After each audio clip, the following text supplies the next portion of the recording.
Hi, I'm Rachel. And I'm Matt. And I'm Meg. And this is Come In 81 Kilo, a Forever Night podcast.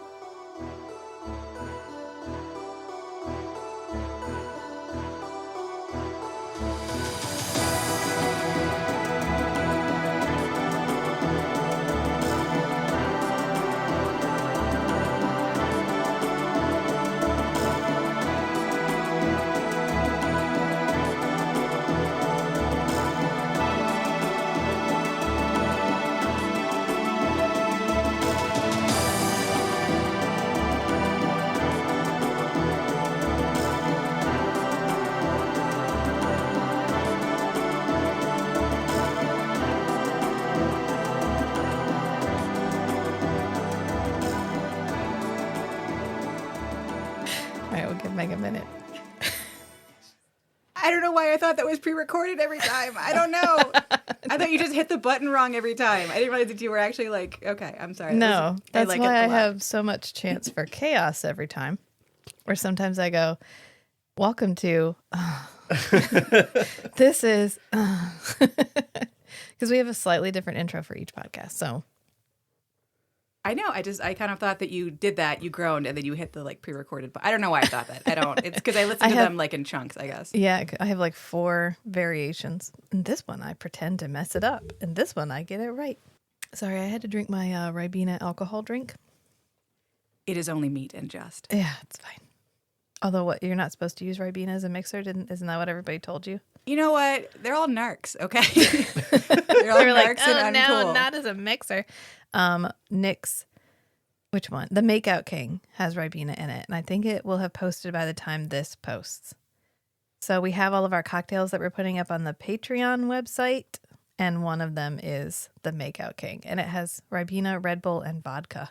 And it is absolutely delicious. And I love it. And I'm going to be drinking it throughout this entire episode. And I think it'll make it more fun for me personally. Yeah, I mean, it makes, Ribena and vodka and Red Bull would improve anybody's night because it's like an upper and it's got a lot going on. Anyway. And it's good for sick children, as we established. Ribena, apparently. So I don't actually know this from personal experience. I had to ask my mom because she was a child in Canada longer than I was. Apparently, Ribena, you're supposed to use it for sick kids. I never had it as a kid, so that's why you're not supposed to use it as a mixer. it's like the stuff. It's like the simple syrup at the bottom of a yogurt cup, kind of. Yeah, well, I guess it's like elderberry here. You can get elderberry syrup, and you're supposed to drink it for immune boosting. So I'm sure that's part of. I never actually read any of the health benefits on the bottle. I'm sure there's like. Well, if you take it and you put vodka in it, you're stealing it from the sick children, I guess. Or you're getting double immunity. You're healing yourself. Or it's like a hot toddy. The healing potion. Have you ever had a hot toddy? I have. Yeah. I enjoy them very much. Yeah. Well, hot alcohol really is it used just to be where it's okay to give that to your children because it's supposed to help. Yeah, we went to visit some friends last weekend ago, and I was telling him about the Ribena stuff, and you're not supposed to use it as a mixer, and he says, oh yeah, my grandma just always gave us whiskey when we were sick. That's what you gave to 6 kids. Just straight whiskey.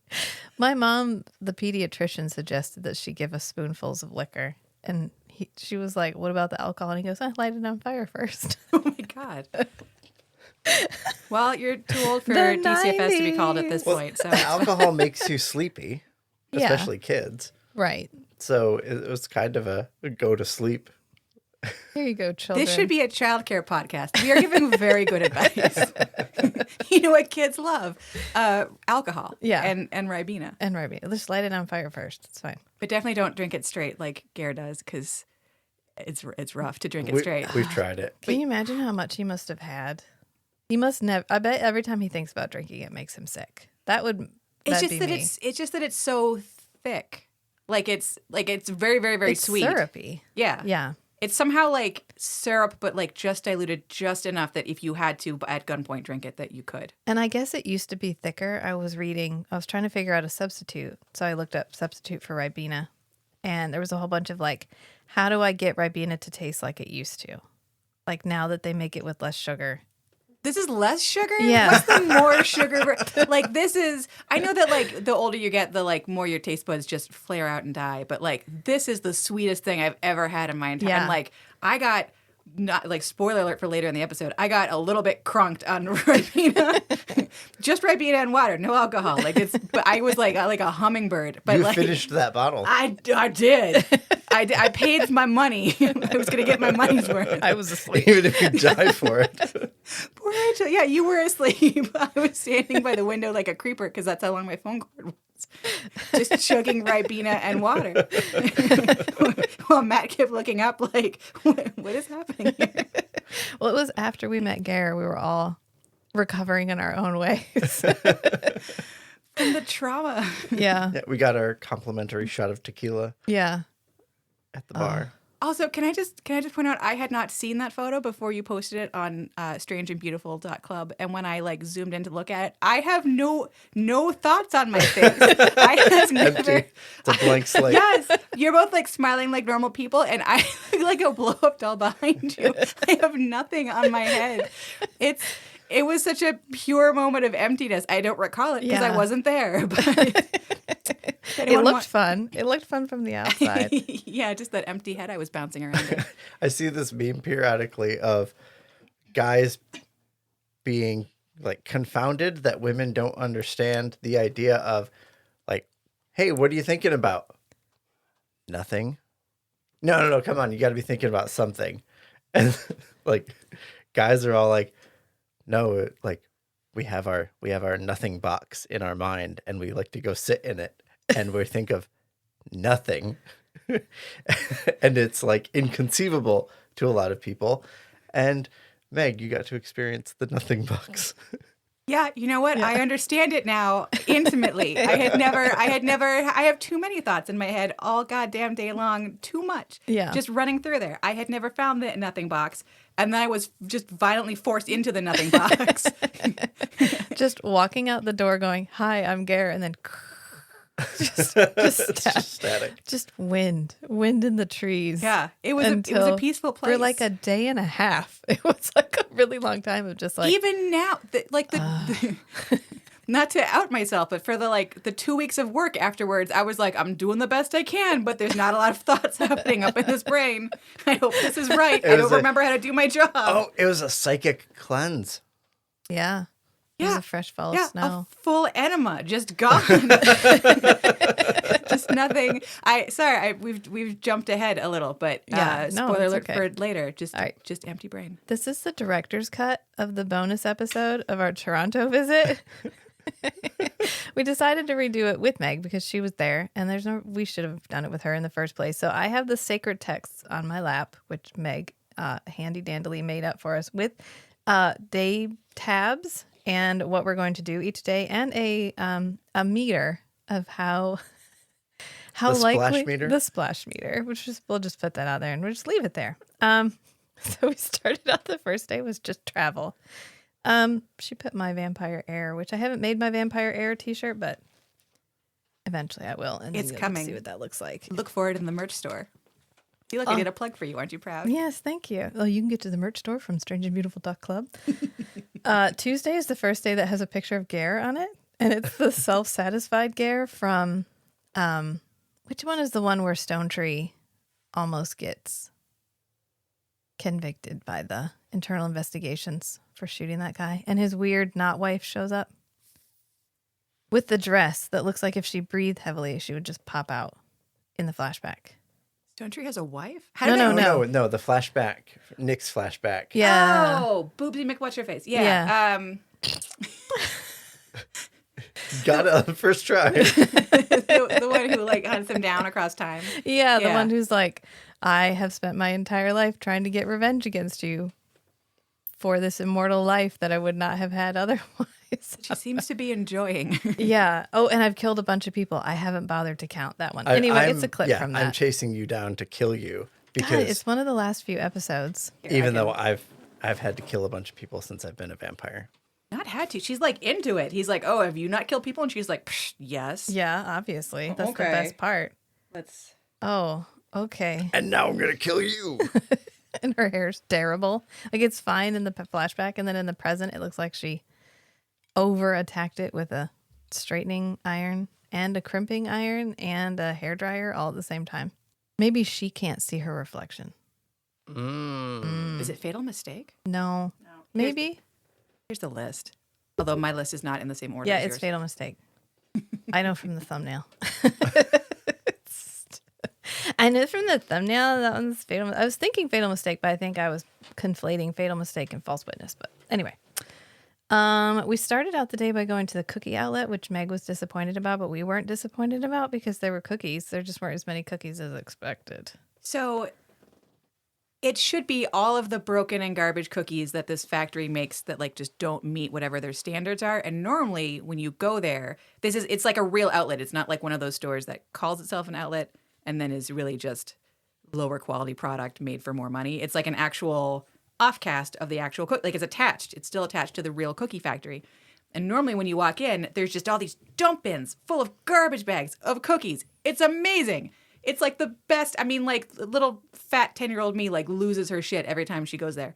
So I was like building it up. I was like, Matt, Rachel, garbage bags, mountains of cookies. So many cookies. So many. And we got there and I don't know if I should have looked this up before recording a podcast about it. I don't know if they're like shutting down the outlet or if they're moving the outlet because we saw another place that looked like an outlet directly across the street. Or if we just got there after like a bunch of other fatter people got there before me. I don't know. But we showed up there and half the bins were just gone and the other ones were empty. And I felt like I had built this up to be like Willy Wonka's Wonderland. And it was like one box with a garbage bag of broken cookies inside. It was so disappointing. But like generally, I highly recommend. It's the Mondelez, I never know how to say it right. The Mondelez Peak Friends cookie outlet. And I think it's technically in North York. It's technically in North York, but if you just Google the Peak Friends cookie outlet in Toronto, you'll see the pictures of what it looks like when they don't ruin my life with actual cookies. But it's, we were fine. but like normally like actual like leaf bags of cookies. Yeah. So that's how I built it up. And then we showed up and it was like, here's one bored teenage girl behind the counter with like one sad little minecart bin with rejected Pokemon cookies that no one else wanted to buy. It was so disappointing because it's like it's a drive from downtown Toronto. It's like 20 minutes, 25 minutes. Maybe, mostly because of traffic. It wasn't that far. There was just a lot of traffic everywhere in Toronto. Well, yeah, it's like a city or whatever. Oh my God. We also went to Harvey's. Which I skipped. Harvey. You're killing me now. Not Hardee's, Harvey's. And that's where we got poutine on our, like, we crossed the border and Meg was like, we must eat Canadian fast food. And so we went to Harvey's. I feel like one of the themes of the week was how much can I ruin your stomach biology?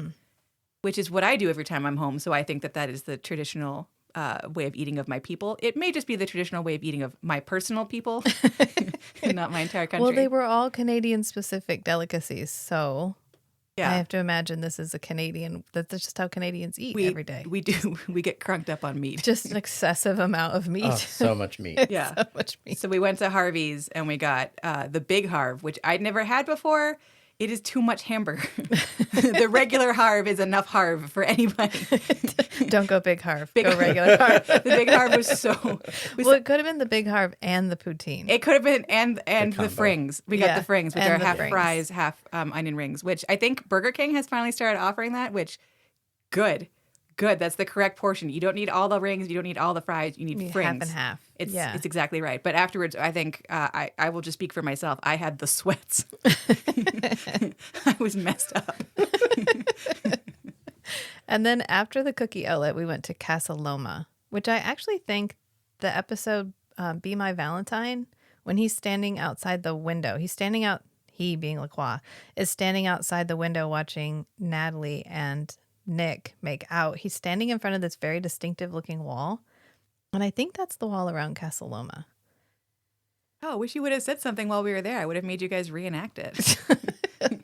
Well, I didn't notice until we came back and watched Be My Valentine because Be My Valentine is so triggering for me. So I don't watch it very often. That's my favorite episode. Well, that's the one where much. he's like, Fleur, you can't be a vampire. You must die young so that I can assuage my guilt. Oh yeah, no, Nick is definitely like a little dickhead in the whole thing. Yeah. But like he gets to kiss or almost kiss Natalie. Lacroix gets to be like, stars are the only comforting light. Yeah, it's good. It's just triggering. But we went to Casa Loma and we spent like 5 hours at Casa Loma. So in my defense, It was I feel like I'm going to say that a lot this episode. In my defense, I'd never been to Casa Loma. It's a place that they take school kids on school trips a lot. But we left when I was 12, so I missed whatever the prime time for bringing kids on tours to this house is. So I went to their website and they were like, yeah, you can get through the whole house in an hour. So I was like, okay. So I planned our day like it would be an hour of like looking at a nice house and taking pictures of places where GWD, hashtag GWD, had made out with ladies. And it turns out that it is a giant mansion. And it was also decked out for Halloween, which I feel like I did not enjoy that much because it just got like annoying kind of quickly. I feel like the Halloween Yeah. stuff. But the main house itself was really cool and was very interesting. But it is still a mansion, and every room has a little audio tour guide segment where they tell you like this is what the room was for, and these are interesting things about the room and about the people that live there. So like even if you skip, as I will admit that I did, if you skip some of the audio tour parts, it's still, to walk through the whole house at top speed will still take you about the 4 or 5 hours that it took us while we were there. But it's like, it's a cool, I mean, even if you're not looking for places where GWD made out with ladies, which is a fun hobby, even if you're not doing that, like I don't know, I thought it was, I was glad to like have finally seen the main house. I thought it was very cool and very, very beautiful. And I found out that the wife of the man that built the house was integral in bringing the Girl Guides to Canada. So that was kind of cool. You don't ever really hear about her. You hear about Lady Baden-Powell and all the stuff that she did, like the English, like from England, English people that like kind of brought stuff over. But I hadn't realized that there were like local celebrities who also were involved in the Girl Guide system. So I thought that was kind of interesting. They had like little displays of the Girl Guide uniforms. I liked it as a former lapsed Girl Guide. As a not very good Girl Guide. Yeah, I rewatched Father Figure, the one where you see the fireplace that we stood by. And I did not realize they were just straight up in Casa Loma. Like Daniel runs through the library at the very beginning. And then when Nick comes out and ambushes Daniel to get him to give Jeanette her purse back, he's coming out of the like garden thing, the conservatory. Yeah, I'd never realized that either. So when you watched it, could you actually see that it was the same fireplace we stood by with the lady with the boobs? It's only kind of in the background in one part. It's not, they're not, when they're like standing and talking, they're in front of a different. I think they're in the steakhouse. What's now a steakhouse. Oh, yeah. Yeah. Because of the way the angles kind of work out where you can see the fireplace we took a picture by. But yeah, they walk down that hallway that's right there by the conservatory. That's what they're walking down when they're like, I'll have to rewatch it. I was like, oh, I recognize this. I've been there. It's fine. Well, next time we'll have to see if we can like maybe just do the steakhouse and not the tour of the whole place. Because that steakhouse looked like a really cool. Yeah, I mean, any place that has a decorative picture of Prince up over the mantelpiece. Absolutely. I don't remember what that room. It was like some kind of an antechamber to begin with, and they've turned it into a steakhouse with like a bunch of, like it's supposed to be like. You had an 18th century room, and then someone came in with spray paint, and they like made it cooler. Which I know is obnoxious, but like I like it. I really like it. So I like the vibes of it. I had looked actually originally into like getting us reservations. It was a little more than what we had in the budget because it's a fancy steakhouse and a tourist attraction. So if you just do the math on that, But having had a chance to like peek over the half wall into the cool steakhouse, now I'm like, oh, maybe next time. Next time we'll plan for it. For the Gerthering Part 2. The Gerthering. So we went from there back to recoup for a little bit, like sit down for a second. And then we went to the Stormcrow Manor, which was really cool. And they just had like a holiday market. I followed them on Instagram because I want to feel bad every time I go in there that I can't just visit the Stormcrow Manor at will. But they had like everything is nerdy. So Matt rolled a burger, like rolled a D20 to decide what was on his burger. Oh, yeah. That was fun. The dungeon burger. Yeah. And they presented it in a chest. And Meg got gamma juice, obviously. Yeah, I so my username on I think most every website online is Shulky at Law because I'm a lawyer and I have no personality. So they had a drink with light up plastic ice cubes in it, like green ice cubes in a green drink. And so they called it, something like Gamma Juice. It was like the She-Hulk cocktail. So naturally I was like, well, I don't have a choice. So there we go. I'm getting that. It was good. Looked really good though. Yeah. Yeah. Yeah. I was surprised. I thought the alcohol was top notch. The presentation was really good. You guys got what do they call it from The Endgame? Infinity Stone shots. Infinity shots. Yeah. Yep. And they played music throughout the entire restaurant. They paraded the drinks around. I thought they had missed our table. I thought someone else was getting those drinks. But they just paraded them around the whole top floor of this. So the restaurant used to be a mansion, it looks like. So like you're on the top floor of this mansion, and that's the theme of our trip, I guess, mansions. Yeah. And they like brought it around. There were sound effects. There were lights. The drinks themselves were in a little box that lit them up from the inside. And alcohol, just like A+ quality. And the shot glasses had a little compartment in the bottom with some dry ice, so the shots all bubbled. Yes, that's right. Yeah, I forgot about that. Yeah, the presentation was really good, but like also I was surprised that the food and drink quality was also good. Do you know what I mean? Like I thought it was going to be more theme parky with like garbage food, but I would go back there again. I really enjoyed the food. it. And then they had the option of playing games. They had a shop, like a little shop, which we didn't get to spend enough time in because we needed to go. But most of the shop was the infernal vending machine. Yeah. Which I only had a couple of toonies on me because I had left my little coin purse back at the ghost hotel where we were staying. But we had just enough to purchase, how do I say this? Dinosaur smut? Yeah, erotic dinosaur fiction. And we got lucky enough. So somehow the way that the little books were stacked inside the vending machine, when I put the money in, 2 of them came out. So Rachel has her copy and I have my copy. And I assume I will be listening. I assume that Stego got his groove back. Yes. I assume that Feast, Sheath, and Shatter will be covering this book at some point because it really sounds directly up their alley. So listeners, please tune in. I think the weirdest part about the description is I don't think the dinosaur is anthropomorphic in any way. Oh, no. So I haven't read the book either. But from the back, it does sound like a reanimated dinosaur-shaped and dinosaur-sized dinosaur. It would be like Jurassic Park if somebody got it on with one of the velociraptors. But the velociraptor, not like were-velociraptor, not sentient velociraptor, just like... Well, aren't they? But he's sentient a little bit, right? Based on the we'll thing. find out when I read it. Yes. Oh, I'm so excited. I mean, otherwise it's just bestiality and it'll get rolled I mean, is it not if it's sentient? Like if it can talk to you, but it's still a stegosaurus? You know what? Don't ask me legal questions. I'm going to have to look up later. I mean, at what point do we go from? At what point is it a person? Yeah, at what point is it a person?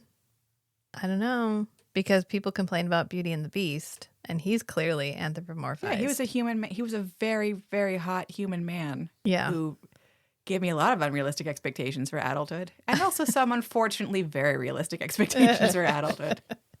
I shared a reel. I think I shared it with Matt, and it's this woman, like they're redoing Beauty and the Beast or whatever. And so she gets captured by the beast and she's like, oh no, I'm caught by the beast. And then she's like, I love you. Cause she's just so excited to be with the beast. And then the beast turns into a person and she's like, shit, no, go back. And he's like, I can't, you healed me. And she's like, I didn't want to heal you. Like, I wanted you the way you were. So that's upsetting. She shows up with this big fur coat. She's like, can you wear this and this hat and growl? Put it on. You know what? Love takes a bunch of strange forms. All right. And then Wednesday, of course, was our great day of visiting all of the filming locations. Are you not going to describe the picture that you just very callously moved past in the book, Rachel? I spent so much time making that picture. A picture of me on top of Elise Hunter during the scene where Nick is like, Elise, I can't. And then he flies away. We're in the Royal Ontario Museum, which we went to visit. I did include the photo that you took of Matt where Matt's pretending to almost bite me. I mean, if we're there, if we have the opportunity to reenact a scene from the pilot, why would we? When in Rom. Yeah. Wow. Well, next time if we go with people, doesn't Kristen have that leather coat? She did just purchase one of the leather coats from early in the show. I don't know if it's the one from the Actually, let me see the picture and I can tell you. Because it's got weird little straps on the shoulder. Yeah, I think it's the same coat. Well, Kristen, if you're listening, I think you know what you must do. While I rustle this. You can't quite tell in your picture. But I covered it up with a bunch of words. I'm almost positive it's the same one. Oh, then that's it. If it's kind of like an olive green or brown color, like a light brown olive green. Yeah, I think it's a light brown, although it looks dark on the screen. You can kind of see it there. Maybe. I feel like in the first season, he's wearing a lot of cool leather jackets. He has a lot of statement jackets. He has a lot of statement jackets because he has his purple members only jacket. And then he has a couple leather jackets. Well, you know, it might not be because that leather jacket gets shot up. Because remember, he gets shot with an Uzi. And he tells somebody that he keeps it because he took it off a dead drug dealer and it reminds him of how precious life is. I'm going to be honest, like, after...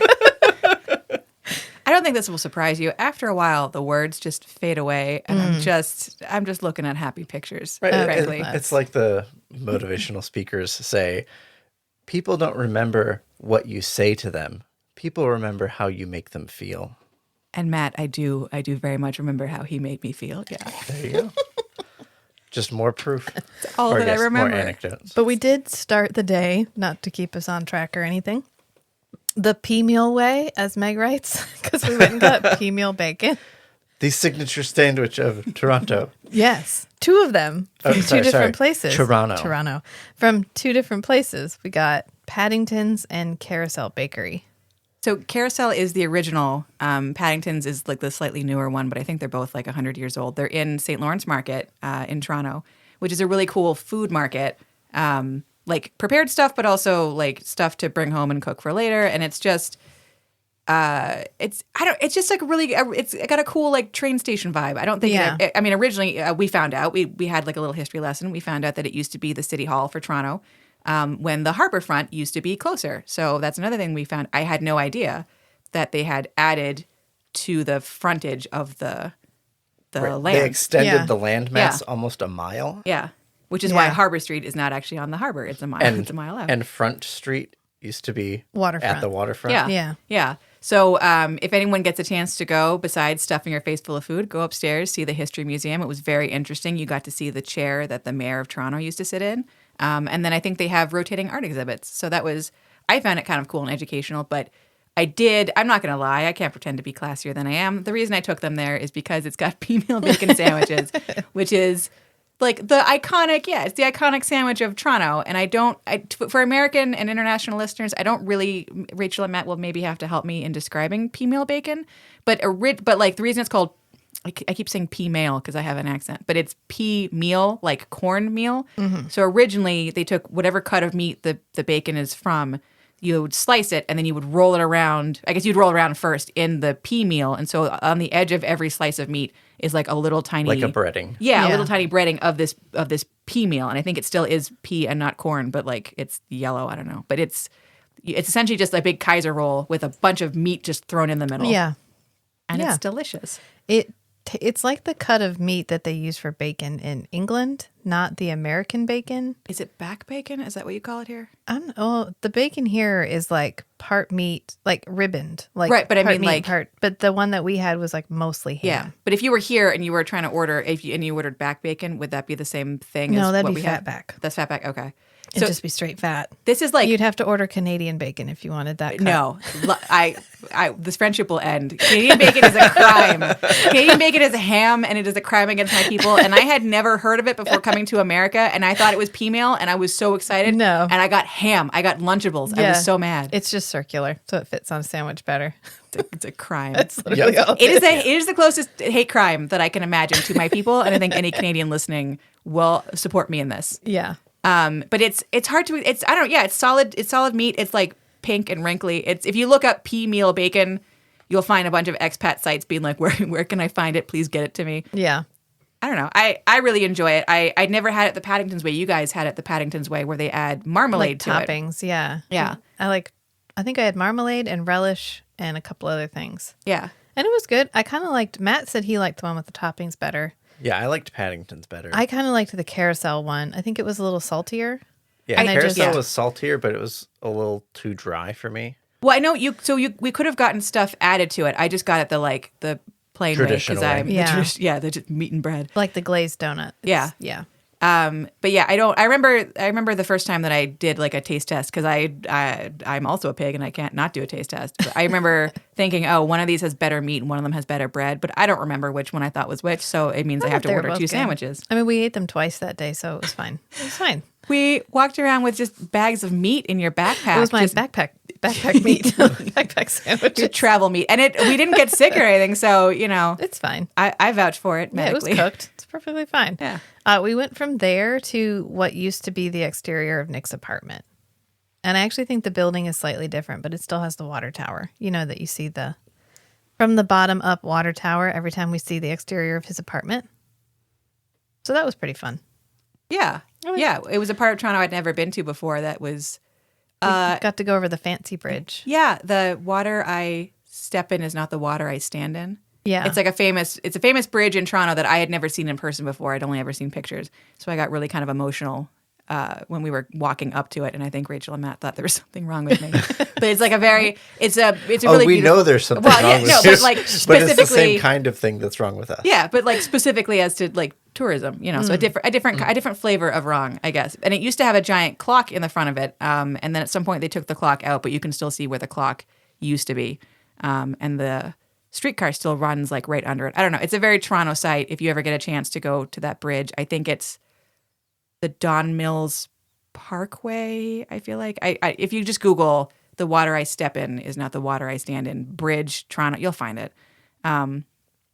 But yeah, I thought the apartment was kind of cool. I think everyone leaving the apartment didn't know why we were taking pictures outside their home. Well, we kept accidentally opening the door. Yes. We were trying to take pictures in front of the address, and it was just a wave your hand in front of it door. So we kept open. We could have just gone in, been like, "Hey, anybody know which apartments is Nick's?" I know it's just the exterior. Don't give me that look. Okay, and then we went to the library, which is the library that pretended to be Nick's second precinct. Yeah. It's the 96th precinct. Which was in kind of an area that maybe I wouldn't have been as comfortable going into at night, but in the daytime it was fine. Yeah, it was nice. It was interesting because once you go inside, I mean, I don't know, we went inside to use the bathroom, but it was really cramped for a library. It did seem like they had the library space and then they just kept adding more and more and more stuff on the inside. I did like that they appeared to have built a community center into it and then like add the community center on the side. Like that just seems like smart planning. I thought that was really cool, like in terms of community services. I enjoyed that. But yeah, it did seem like, I think because every time I see that facade, I immediately see the inside of a police precinct where they're like really spread out. Yeah. And then when we walked in and it was like the metal detector at the door and then you're immediately at the front desk and I was like, oh yeah, this is like an actual library. Yeah. Which I feel like I haven't been to a real library in so long that I was like, oh yeah, like they stayed the same size. I just got bigger. Grew up since the last time you went to a library? A little bit, yeah. Oh, okay. Well, not emotionally, but like physically.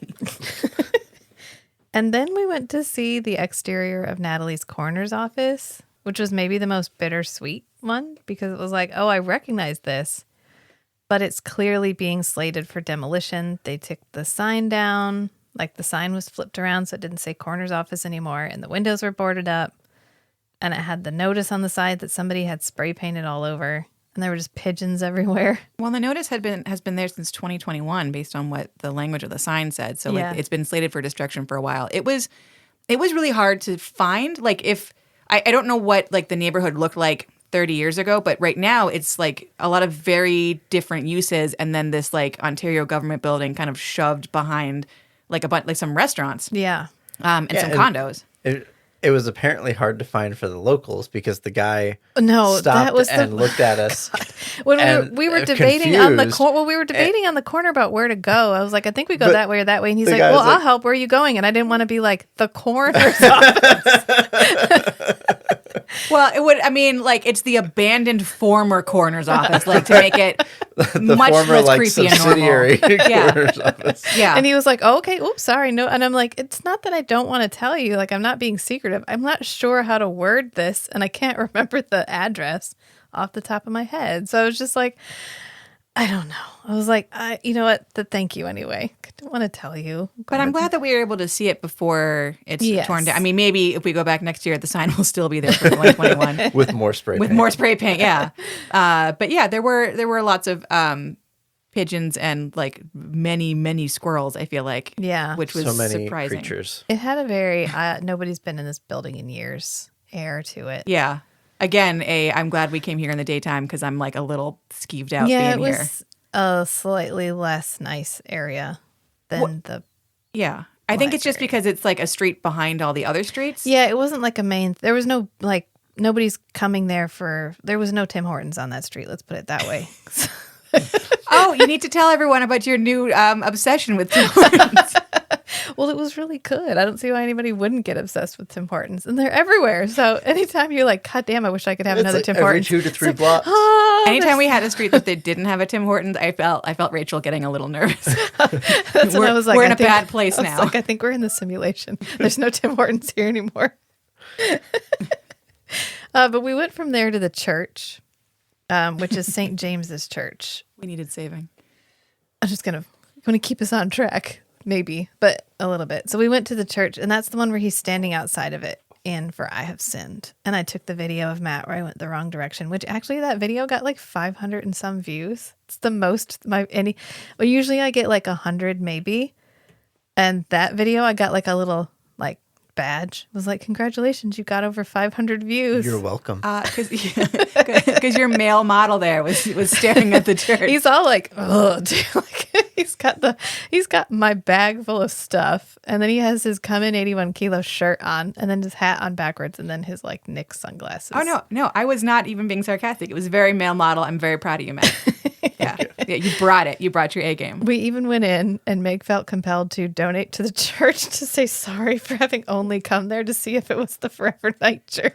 It's not even a Catholic church, but it turns out that even if you're no longer Catholic guilt will come up real fast inside your belly. And if you can donate via Venmo to any churches listening, it turns out that also is very compelling. Yeah, it was like, oh, you want to give, but you don't have cash? Here's a QR code. Here's our Venmo. To just wave Go my ahead. phone on this little computer screen to absolve myself of the guilt of going into the church and being like, where's all the vampires at? Which it's interesting they use that church, which is an evangelical church, or was it Anglican? I thought it was Lutheran. I don't know. It didn't have a confession booth. Let's say that. Oh no, it was clearly either a different inside or they had added stuff. Yeah, unless they built a confessional, they used a different church interior, which makes you wonder. Maybe it was just the spot was better for filming for the exterior there. Well, because they had that big lawn on the one side. Yeah. Which we came back to later for further reenactment. Right, because I was like, I went the wrong way. Because, of course, we went back that night and watched For I Have Sinned. And I was like, dang it. I was supposed to go from the door to you, not from you to the door. Right, and we were looking at the wrong side of the church. You were right. It's an Anglican Episcopal Church of Canada. Oh, okay. I knew it was like Catholic adjacent, but not Catholic. Like, because... Anyway, it's fine. We're just going to leave it there. But then we went back for a bit of a rest because we walked like, I think, 8 miles or something that day. Oh, Ben McNally. Yes. We also went to the Ben McNally bookstore, which is not the bookstore that they filmed Stranger Than Fiction in, because that was James Horr's. So the original bookstore was the Nicholas Horr bookstore. Nicholas Horr's, thank you. I knew it had a Horr's at the end. And he retired, sold it. And then Ben McNally is like the spiritual successor. Yeah, I think Ben had originally worked at the Nicholas Horr bookstore or at one of the branches. And then he had his own bookstore, which had a similar kind of like wood grained everywhere vibe. And then I think they got basically kicked out of that space or like priced out of that space. And that space is now a walkway. They don't even have a store there. They just like made a big hole where the store used to be. So we went to the son of the bookstore that was used in the TV show. And just a little plug for them. They were very cool inside. Like they're still working on getting set up. Like they're not totally, like full up and running yet. They don't have all their like wood paneling. They have some wood paneling, which I highly recommend. We had plenty of wood paneling. It was... There could always be more wood paneling, like a station wagon. There could always be more. Yeah. So they have a book club where they will pick books specially for you. Like it's not just their regular book club. They will pick books specially for you. They will send them to the States, which I know because they are sending me books to the States which is my new favorite thing, getting books in the mail from them. They're a small independent bookstore. I think we should support them. Yeah. They were nice to me. Be And nice that to is them. Ben McNally Yes. in Toronto. If you want to look them up, I'm sure you could contact them and set it up. And I think Meg set it up so instead of getting one a month to save on shipping, you get them quarterly, right? 3 books Yes. at a time. Yeah. Yeah. Yeah. So that made the shipping reasonable to the States. But if you're in Canada, hey, you can get one a month. So you can join a Book of the Month club in a Forever Night adjacent book club, like bookstore. You can tell them to only send you vampire books. I bet they'll do it. They're cool. Can you get them to send you that would be hysterical. Be like, well, I really like this show called Forever Night. Do you think you can find, like, there was one, I think, written by Nigel Bennett and... I already have them and signed at home right now. How dare you question my bona fides? But if you, dear listener, do not have the Nigel Bennett books, not only can you get the not Nicholas Hort, you can't get him to send you anything, the Ben McNally bookstore to send you the books. But if you're part of the Forever Night fan club on Facebook, P.N. Elrod, who wrote the books with Nigel, has a bunch of like signed book plates that she will happily send you if you donate to charity. And I know this because I happily donated to charity to get some signed Nigel Bennett swag. So I'm giving you a double plug right now. Go buy some books from an independent bookstore. Go support this author lady and charity, probably, on Facebook. Yeah, and I'll post a link to the Ben McNally website in the show notes. I will do that. And then after that, we went back to take a rest because it was a really fucking long day. We walked like 10 miles. We walked like 24,000 steps. That's how many. And that was with using the streetcar. That's true. Although, like, to be fair, with all the meat that we ate, I didn't lose a single pound. It was balanced. It was balanced. It was an exact balance. The streetcar was cool, though. We had fun. We even rode the subway. We rode everything. We rode the bus, the subway, and the streetcar. That's right. Yeah, we did. We did the trifecta. Yeah, we did all of it. And it was so cheap, you guys. You got a Presto card, which gave us for the whole day. It was what, like $10? It was like 13 Canadian dollars. Yeah. So nothing. And we could ride whichever. Unlimited use for the whole day. Yeah. Yeah. Yeah, it was fantastic. It was really nice. Support the TTC, you guys. And we had reservations at Selva, which is the restaurant that is currently in the Raven. And we had them at 6:30, and I suggested to Meg that we push it out a little bit so we had some time to rest, which turned out to be good because we needed time to rest. And then we got an Uber to go to Selva because we were so excited to go eat there. I'm sorry to interrupt, but can we just discuss what happened when I called them to change the reservation? Yeah, Meg was like, "Oh, I have a reservation." They're like, "Oh, are you Meg?" She was like, oh, "What?" Their website was like, please have reservations. You need to have reservations. I was like, okay, I'll have a reservation. And then when I called to change, I think I'm the only person who had a reservation. Because they knew exactly who you were. It was such a, okay, I'm sorry to interrupt. I will back to you. So you changed it to 8 o'clock. We went back and we got fancy. And I actually wore or was that the night before when I wore my jacket? And No, somebody was like, oh my God, is that a Forever Night cast jacket? That was that night, yeah. And I was like, yeah. I need to get better about talking to people that talk. I should have been more gregarious, but I was like, yeah. Did you work on Forever Night? Like I would have been like 10. So no, I didn't say that. I said, no, I bought it from Catherine Disher. I didn't say that either. I was a child carpenter. And that was the only time my jacket got recognized the whole time we were in Toronto. But it was really cool. Like somebody was like, oh my God, is that? He was like, wow, that was a really long time ago. Like, People still remember that show. I was at one point during the trip, I split up from Matt and Rachel, and I was in an Uber by myself. So I was texting my godfather, who still lives in Toronto, and I was telling him what we were doing and like the whole point. And he's like, "Oh yeah, one of my patients I think used to work on Forever Night." Like it seems like it's still permeating through the culture. He wouldn't give me any more information about the patient, which is fine. It's medical ethics, whatever. Fine. But Canada doesn't have HIPAA. I'm sure we have something HIPAA adjacent. Maybe. But we went to the Raven, Selva, and got pictures outside. It was very exciting. And when we went in there, we discovered why Meg was the only one. Or why Meg was so instantly recognizable. And it's because the restaurant was mostly empty. Bless. Yeah. That restaurant was trying so hard. It was empty except for the very unsuccessful date happening next to us. Which was right next to us. Like, you could have sat us anywhere. You could have spread us out. They're like, here's some entertainment for tonight. Would you like to listen to this blind date? Rachel was slightly closer than me, and I'm just deaf at all times anyways. So I made Rachel be like my little personal hearing aid. Yeah, what's going on now? That was awkward. It was so awkward. My favorite part is when he stopped and he was like, well, you haven't done any talking. She's like, you haven't stopped talking, which is fair. He had not. And he goes, well, what are some of your red flags in a relationship? This. Meg goes, abort. When given the chance to talk about myself, instead you asked me to talk about what I need you to not do so you can worm your way into my life. Is that what we're going for here? So rough. If you're listening, hun, you deserve better. You were very pretty, and he was a lot, and I'm so sorry for you. I mean, it was really good. I enjoyed everything we got. We got some kind of like seared Brussels sprouts. We got paella. Yeah, all the food was like shareable size, which originally I was like, ugh, I want to oink all my own food. But it worked out well. It was like lots and lots and lots of food. Yeah. I got to eat all the lobster legs. Yeah. Oh, the crab legs. Crab legs. Yeah. Remember we pointedly did not get lobster, yeah, and you were like, did not get lobster. You were like, what about the lobster? That was another running theme of the trip, I think. Matt being denied lobster. Matt being like not consulted, because then we weren't going to go see the CN Tower.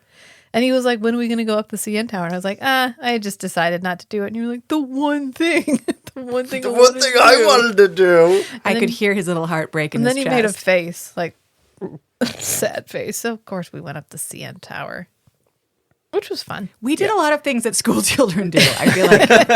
Well, that's because it's educational and touristy. Yeah, which is, I mean, and that's entertaining. the sweaty vibe we were going for. Yeah, it was fun. Because sorry, continue. Sorry. No, I was going to say we went home from Selva, and that was the end of that night. Oh, actually, no, we went to Sweet Jesus. We did. But before Sweet Jesus, do you want to describe for the listeners the vibe of Selva? I really think that you need to tell them what this restaurant looks like before they walk in and are a little shocked, as we were. Radioactive rainforest. It was a little weird because it looked like the Raven. Like it was like I know where the bar is. I know where the columns are. I've seen the inside of the Raven. Like I can't tell you how many times. And then to be in it, but then it looks like, how do I describe this? I think Matt was spot on when he said radioactive rainforest. Radioactive rainforest, yeah. But with like fake foliage hanging from the ceiling. And there was one part that had little fake fish. Just floating in the air. Floating in the air. And it felt, so I have looked at some more reels on Instagram since then. And I think the fake foliage on the ceiling thing is a thing. Because they also had that in the morning after. So I think the vines on the ceiling are like very... Oh, the other restaurant, the other brunch place. Yeah, I think that's grammable right now. I don't know. That's probably me. Oh, yeah. The whole place was very much for the gram but hashtag. The tiny, very fake looking fish hanging from the ceiling. It's a very weird, did I take drugs before I walked in the door? Yeah. I don't think I did. Maybe psychedelic radioactive rainforest. Well, then there was like a giant bonobo monkey thing over on the wall that was staring me in the eyes the entire time. You're supposed to go take selfies in front of it. But it looked sad. It looked like it did look sad. I agree with you. It's a sad very because sad nobody's ape or taking monkey. selfies. Yeah. All of the paint on the walls was blacklight paint. So like the sad animals, they all had like glowing eyes. Not just the walls, Meg. Ceiling, the also, walls, the floor, the ceiling, and the floor were all decorated with ultraviolet. There was a lot happening, but just I cannot stress enough how amazing the food and drinks were at this place. Just like top notch. The service was really good, like very, very attentive, surprisingly attentive. I think because we were her only. To me, yeah. I mean, look, I got game. Anything else? No, it was good. Yeah, should have wheeled us out like a cocktail tower. And like, time. You know what I would like? A cocktail tower. Yes, for the price of 10 of one of their cocktails, you can get a tower. Which I thought was a bong when we walked in, which was very confusing to me because I know it's legal in Toronto, but I didn't think it was that legal in Toronto. It's not a bong. It's a giant tower of alcohol. But their drinks, I thought the presentation of the drinks and food was good. I thought the quality of the food was really amazing. I really enjoyed it. The entertainment of the couple next door blowing up was also great.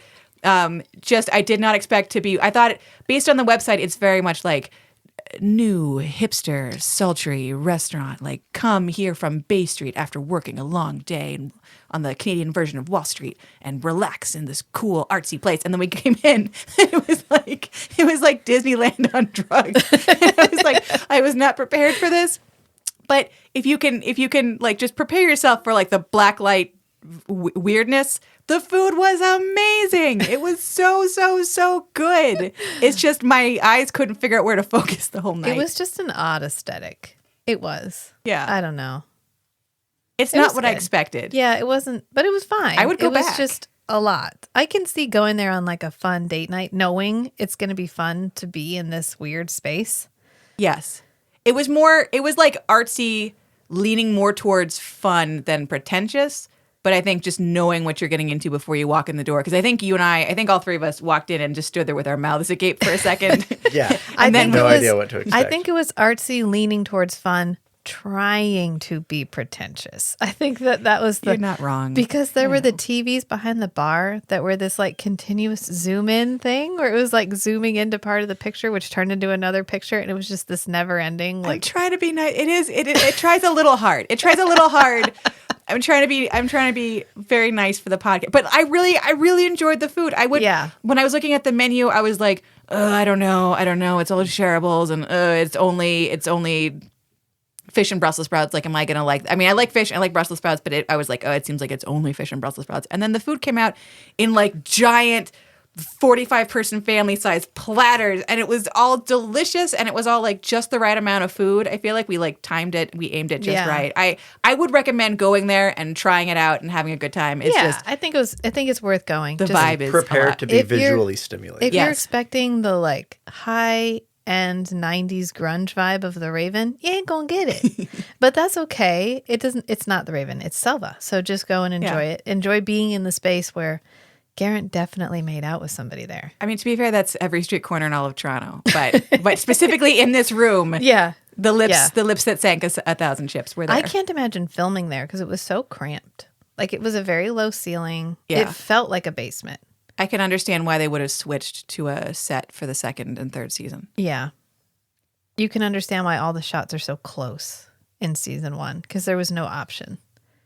Yeah, you couldn't back up. There's a wall behind you. Yeah, it's low ceilinged and there's support pillars everywhere. I'm not sure who walked in and was like, I think this could be our bar. I think this is where we could film everything. I get the impression that a lot of restaurants have come and gone from that spot, so probably they just cut it between.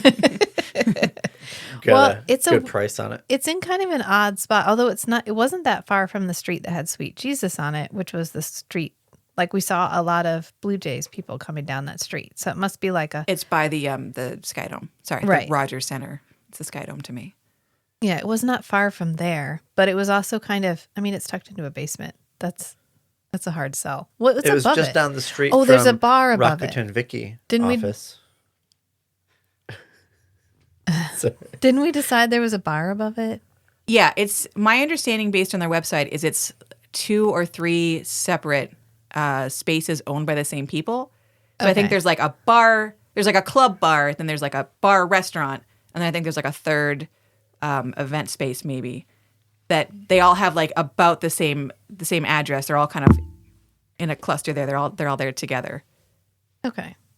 I don't know. I recommend it. It's Well, just then we weird. went and got Sweet Jesus ice cream, which was really good.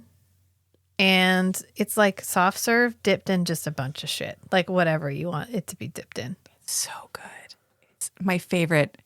My favorite. You will mess yourself up on Sweet Jesus ice cream. You can't get the big size. I don't care how big you are. I don't care how iron your gut is. You can't handle the big. Don't try to handle the big one. It's too big for you. And it's all covered in stuff. And then we went and sat outside, and that's where we watched that pigeon die for like half an hour. It's not maybe the vibe I would have chosen. The feels slow death of it the seemed pigeon. appropriate for Yeah. a vampire show Weekend. tourism visit. Just sitting there licking an ice cream cone How to while end that watching day. a pigeon that dies. Having walked 10 miles to find all these ridiculously old filming locations, which we're very fortunate that any of them still exist at all.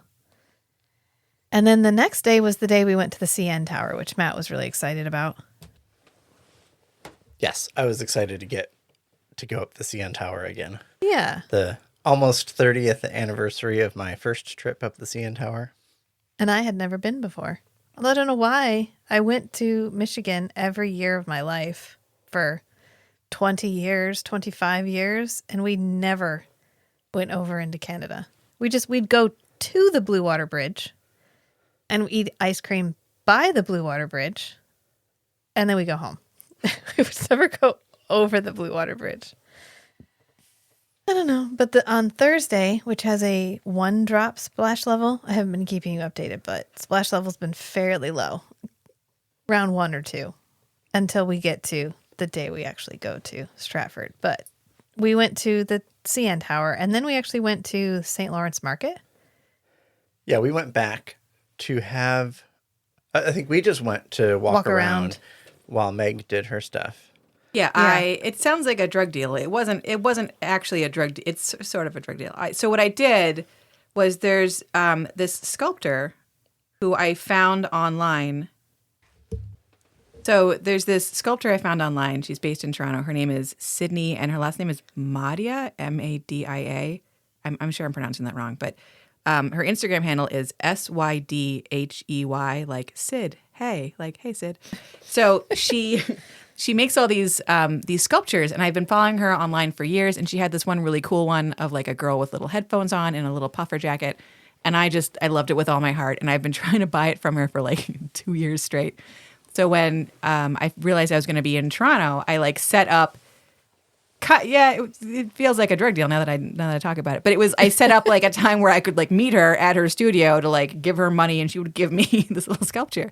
So while Matt and Rachel were back at St. Lawrence, taking in all the Canadian culture, I was Ubering around town to a location I'd never been to before in the back of like the warehouse district. All by yourself. Pretty much, yeah. Yeah. I don't know. I think I have both kidneys, but there are parts of the trip I don't remember. And I went and I bought a little sculpture from her. I feel like that was like the other theme of the trip is trying to support small independent businesses and local artisans, because I never, it's how often do we get the chance to do that? So I got it, and she very nicely put little packing peanuts in it and wrapped it up in shopping bags, and I took it home and stuffed it in my luggage full of clothing, and I packed it very carefully, and now she lives at home next to my record player, and I'm very happy about it. So very cute. I think she still sells stuff online from her online store when it's open. So when it's open, give her it's like, I think it's open when it's open. I think it's one of when those, she has stuff, probably. Yeah. And I think she does shows in Toronto. So if you're in Toronto, tell her Meg says hi and that she should make more sculptures for me. But that's where we got our gyro and souvlaki for skanky. Because we went to St. Lawrence Market while you were about, and then you joined us at St. Lawrence Greek Market. Restaurant. Yeah, we went to the Greek place in St. Lawrence Market and got souvlaki, because you can't not get souvlaki. In honor of Skanky. Especially since we all knew Skanky was about to die. Matt didn't. So we're like sitting there eating souvlaki, weeping, and Matt's like, oh, this is normal. What's going on here? Why are we so emotional about Skanky all of a sudden? And okay, so I put pictures up on Instagram, because I have, if I don't put pictures up, did I even live? And I put up pictures of us eating souvlaki, and I said we were eating it in honor of the incomparable John Capelaz, and he liked it. He liked our little picture. He even commented. He said delicious. So my life was made through Thursday. My life got made even better on Friday, but my life was already made on Thursday. So thank you, John Capelaz, for liking our picture. Yeah. And actually Thursday's the day we left Toronto. So we had already checked out of our apartments. We had nowhere to go. So we went from there to Kensington Market and walked around Kensington Market, which, like Matt said, Matt described it perfectly. Felt like it was an abandoned area and a whole bunch of shopkeepers just squatted. Yeah, they just moved in and squatted there. And that is kind of the set bohemian up vibe. shop. Yeah, spray painted a lot of stuff gold. It was so cool. There's like restaurants and vintage shops. And they're all in just residential houses. Yeah. I think I feels like that's another thing I hadn't realized until we were talking about it. Everywhere that we went in Toronto used to be a house, and now is not. Yeah, weirdly. But it was we got to see. So Kensington Market famously has an abandoned car that's been turned into a planter. So I dragged poor Matt and Rachel, whose feet were sore, up and down side streets until we found the planter, and then I made them pose for it to prove that we had been there. There's an Instagram famous store there that sells like 2-pound croissants, which we didn't eat, but we did photograph. Like a group. Wait, what? This is the first time hearing What? No, we stopped. We stopped in front of the Yeah, restaurant. no, I pointed it out, Yeah. and you were like, "Oh, I think you were just." We had eaten so much meat. I was disassociating at that point. That was a tough day because it was after a big day, and then we didn't have a real clear like goal. It was just a fun walk around day. So Matt was like, And so we were also still full of the meat sweats. So Yeah, to then there be was a like, lot of Matt, meat. eat 2 pounds of croissant, I think would have killed all of us. and he was just really excited about the Blue Jays game. We were all excited. I mean, I was excited. I don't think, okay, you know what, you guys? That's We went to the fine. we went to the store and bought you because you wanted the white on white Blue This Jays very hat. specific. You know what? I'm not good at making Merch. choices. So I had made a choice beforehand. Hey, I knew that's exactly good. what I was going to buy. Because I couldn't, it's hard to find Blue Jay stuff in the States. The closest I found was an Australian website, which was not going to have gotten me my little Blue Jays jersey and hat before the game. So we were smart and we went to the store at like 2 p.m. on game day, and there was no one in there. So I got a very attentive salesman. It was quite busy during the game. Yeah. It was nuts. Yeah. I'm glad we went. We timed beforehand. it just right. Yeah. Going in the Sky Dome was really cool because I've seen it obviously in pictures, but it was really fun to go there and actually be inside it. And the Jays were so good. We had such They good won. seats. They did win. We had to leave early, but we left after. We left at the exact point that both teams stopped scoring. It was perfect. It was just perfect. And we had I made everyone eat street meat. Yeah. So we all had hot dogs. Rachel had a hot dog with poutine on top of it. I did. Matt had a hot dog longer than his arm, which was very exciting for all of us. It was a good time. The Jays were perfect, and the Sky Dome was all lit up, and it was supposed to rain, and it like We even rained got to 2 watch drops. the dome close. Yeah. I just I annoyed the hell out of Rachel by whispering higher than high at the peak of the fire all day long. It was a good. Really the best part about the Jays game, except the hot dog and the seeing the Sky Dome close, was the guy from Saskatchewan sitting behind us who was having a conversation with somebody next to him. And it was the most Canadian conversation I've ever heard in my entire life. I missed this. What? Okay. You didn't hear him back there? No. Oh my God. It was hysterical because the guy was like, "Oh, where are you here from?" And he's like, "Oh my God, I'm all the way here from Saskatchewan." He's like, "Oh my God, I totally retired. I was like 39, man. I don't even know. So I just come here all the time. I love the Blue Jays." And then he was like narrating. He's like, "Oh, this guy, he never hits. You just watch. You just watch." Eh? It was hysterical. What is this hate crime you are doing to me? You're welcome. That's what it felt like. No, to me, I think sitting- Rachel's got the Is that an accurate depiction of the the accent? impression. Yeah, I think she's got it down. That's what he sounded like. It was amazing. I was just in love with listening to this man talk. Well, I learned a lot about it the was Blue two Jays. guys with like the same accent. It was like the Great White North baseball edition. Well, they were talking about the baseball players, which was really interesting. So he was like, "Oh, this guy usually scores, this guy doesn't." And then it was like, "Oh, last night they actually played the same team and they lost last night by the same number that they won that night." And he was saying they hadn't gotten a run in like 5 games. Like this was the first time the Blue Jays had scored. I don't normally I go to Jays games and they're just not normally once every 10 years I get to a Blue Jays game and they're just not very good. So like my expectations were very low.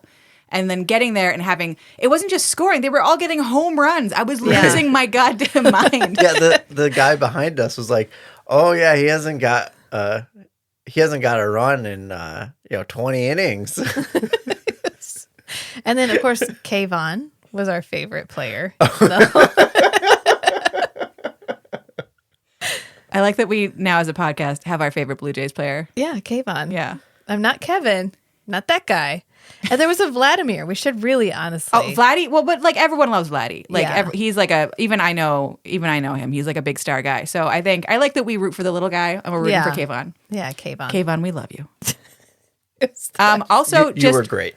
just for anyone that happens to be busty, here's just a little PSA. If you buy a jersey, maybe don't buy it in your exact size. Maybe go up a size. Because if you buy it in your size and then you jump up and down a lot freaking out that the Jays have scored, you're going to flash everyone in your section. So just as a PSA, just in general, theoretically, maybe don't do that. Yeah. Yeah. Or buy the t-shirt that doesn't have buttons. Yeah. Or, if you want to make some friends at the Jays game, I nearly had a boyfriend. Rachel got in the way of me getting a boyfriend at the Jays game. When we were going to go get hot dogs, Meg held her hand out because it was quite crowded. That way we wouldn't get separated. So I took her hand and the guy was like, oh man, I was going to take it.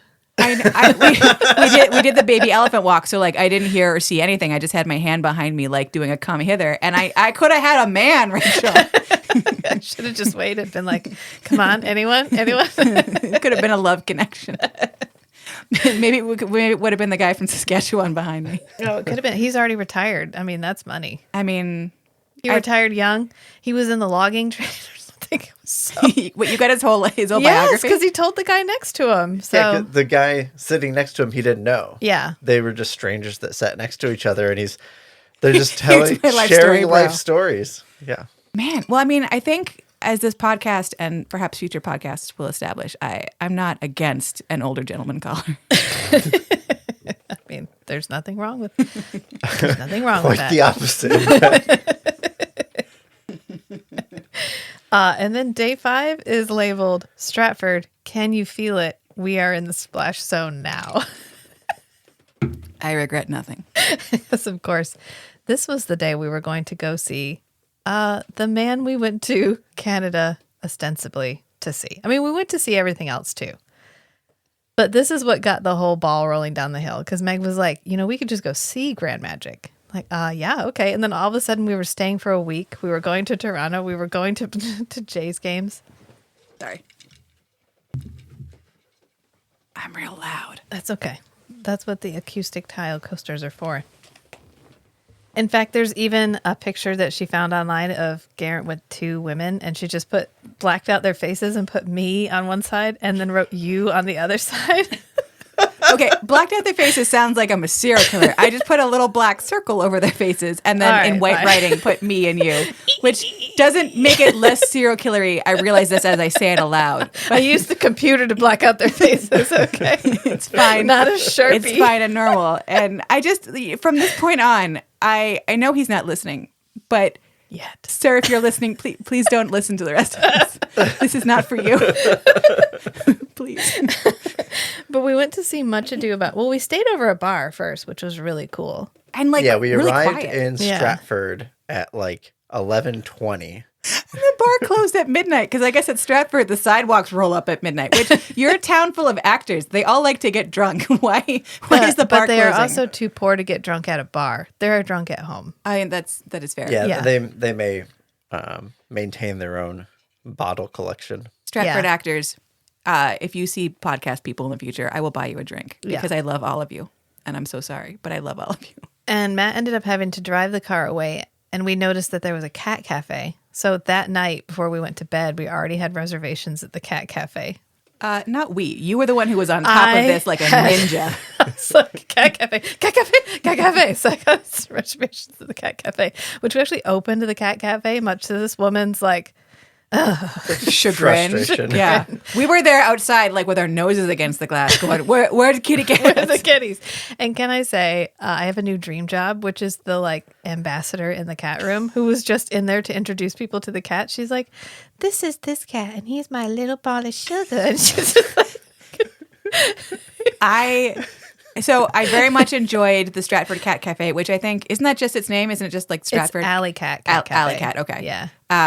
So I recommend them the coffee. I don't think we ate there, but we had some coffee and it was really good. It was really good. It seemed pretty clean. I mean, like a cat cafe always has like a mild soupçon of urine, but like very mild. It was very mild. It was very clean and nice. Yeah. I have only been to 2. Like this is my second cat cafe, so I don't know if the first place I went was an outlier or if this place was the outlier. I've never been to one that had like a cat concierge who stays with you. She was very nice, but like I was like a little uncomfortable. I got a vibe that presence. she's a volunteer. I got Maybe. the vibe that she's a volunteer that like maybe they didn't like ask for volunteers. Yeah, I would say I got the same vibe. Sweet. She was very nice. She was very sweet. I'm a bitch and I'm sorry. I just like I thought she was like bringing us in to be like, here's the rules. Don't take a cat home with you. Don't hurt them. I'll come in an hour because you're only allowed to be in there for an hour at a time. Like you pay for an hour at a time. And then she just didn't leave and kept making like chit chat about all the cats. And then I was like, okay, I don't. It's because you wanted to be alone with Toby. Tobeans is my soulmate. Tobeans was adorable. Tobeans is the cat that like completes me as a person. And I have cats at home, and they're not gonna listen to this. That's fine. But like, Tobeans was a big black cat who has diabetes, right? I think. And he came out and he sat in his little donut cushion that is his little throne. And he just wanted to be loved, and I wanted to love him. So I don't know what happened the rest of the time we were there. I spent an hour staring deeply into Tobean's eyes and him into mine. So.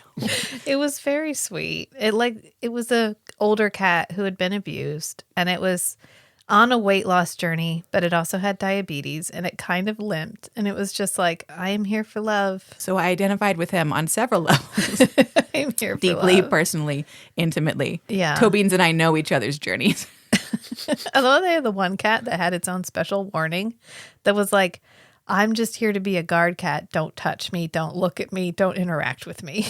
Like, you'd think you'd remove that cat.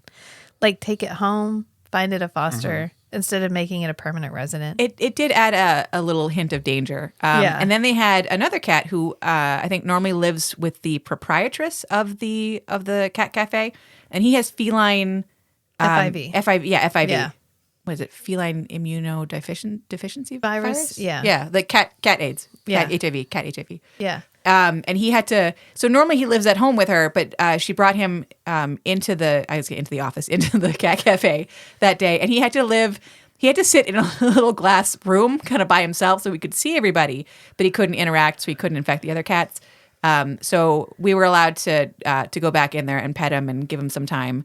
So that was very sweet. I think he was adoptable. I think that's why they brought him in. He just can't be in a house with the other others. cats. Yeah. But he was a very sweet temperament, and I got like a little emotional being with him in his little glass. Cause he doesn't live in the little glass cube, but it felt like here's this poor animal in his glass box of shame, and it was more emotional than I anticipated being inside the cat cafe. It was that day. It was good. It was just a nice estrogen. Let's sit here with these cats. Matt managed to lure a shy cat out, and the cat had just been you like ginger vibed incorporated like 2 days before, and you ginger vibed with him. I ginger vibed with the cat and got it. I spoke his red language. To come out of the tiny corner that it was huddled in. Poor kitty. It looked really scared. And Rachel got to sit next to a cat orgy, so that was fun for her. They were all sucking on the blanket. It was really cute. Yeah, it was like kittens who'd been. I followed them on early. Instagram, so I'm watching all of those cats get adopted.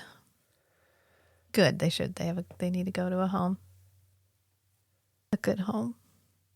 It's a good thing we lived a really long ways away. That's all in a different country. Yeah. I say that's as a person who has taken cats from one country to another, it is doable. I'm just gonna throw that out there. Yeah, but it's good. We have enough cats. Good. But after we got done with that, we ate lunch, and then we went to see Much Ado About Nothing, which was really, really good. So good. It was so good. Yeah. Graham Abbey and Maeve Beatty played the two main characters, and they are like Stratford pros, and I love them both so much. Graham Abbey does a lot of like angry groaning, which it turns out is my favorite interpretation of Shakespeare. I just want to hear him groan and moan and like, oh, I don't know why. That's my favorite. I want all Shakespeare to just be entirely expressed through like angry grunts and like sarcastic asides to the audience. And I like him so much. We made the decision not to like stay afterwards and like stand by the stage door and make him uncomfortable because we had another man to make uncomfortable that day. I think we were all in a weird headspace because we were all like tweaking out. Ready. We were the level of tweaking out that happened, I think, slowly increased throughout the day until really I could have vibrated through a wall with my particles by the time that Grand Magic happened. But I highly recommend if anyone gets the chance to see anything with Graham or Mr. Abbey, Ms. Beatty. They were Graham. I got a little too. We'll discuss. I got a little too personal with people's names. I'm trying to be polite with people I don't actually know, but just like A+ pro Shakespearean actors, and it was really accessible and really really funny. And even though we were sort of, I didn't get the very very best tickets. We were kind of near the back of the orchestra, but it was still close enough that we could see everything and. Yeah. I really enjoyed it. And as Rachel pointed out when we were there, they changed the ending to the play. They modernized it a little bit. Yeah, I thought it was really good. Yeah, a little bit more of a change. feminist. I was gonna say retelling, a little bit of a feminist twist on the ending, which I thought was really kind of cool. Like bringing up like questions of virginity and like things people had done in their past before dating you. And I don't know. I thought I really liked it. Yeah, I thought because to me the ending of Much Ado About Nothing is usually very problematic because they shame her. They wait. They don't discuss it with her. They wait until they're at the altar of on their wedding day, and then he shames her at the altar. They think that she has had sexual relations with someone before she's getting married to this new guy. Right, and then she has to pretend to be dead because this shames her in front of everybody. So it totally ruins her reputation, like altogether. And then ultimately they find out that she didn't do that. And so he's like, okay, well, now I'm willing to take you back. And they give her a whole speech where she's like, what do you mean you agree to take me back? Right. They explore it a little that's bit. where they changed it, where instead of her being like, oh, thank God, now you're willing to take me back. It's like, yeah, but am I going to take you back? Because you were a bit of a bitch and you were a coward. And how can I expect that that's not what's going to happen the next time somebody in any way insinuates that I was unfaithful? Yeah, you immediately believed everybody over me. Right. How are we going to have a relationship going forward? But they still end up together. But I like that there's that, that reckoning. Yeah, like we need to establish rules before we move into this. Yeah. Yeah, that was good. And then, of course, we went out to eat, which was the famous Yellow Jacket dinner. God. Dinner de la Yes. Yellow Jackets. Poor Matt. Jackets. Matt had to save us from being murdered by killer bees, basically. Yeah. I mean, it was they were understaffed. The food was really good. And I just wish they'd had enough staff to, I don't know, clear away the bee cups, the Yellow Jacket cups. There were hornets or yellow jackets that just kept falling into like sweet alcoholic drinks. They were open, just like There was one on the slices table, of fruit, yeah. and wasps love anything sugary. So they had like just an old cocktail cup sitting there with a slice of orange on it, and it's covered in yellow jackets. And they didn't like clean they were probably waiting for the yellow jackets to leave before they took it back to the kitchen. I don't know. Maybe they were worried about taking a like swarm of yellow jackets into the kitchen. Anyway, I think you're putting more thought into it than maybe, they did. maybe. But it just seemed like it was like multiplying. Like there were more cups and more bugs and more bugs and more cups. Matt knocked the orange slice into that cup and put a tray on top. So then there were like 6 yellow jackets in that cup. And then another yellow jacket showed up on yours.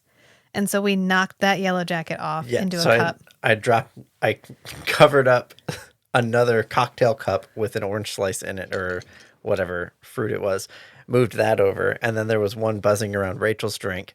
And I just took my empty water cup and tipped it upside down on top of there and trapped it on a plate.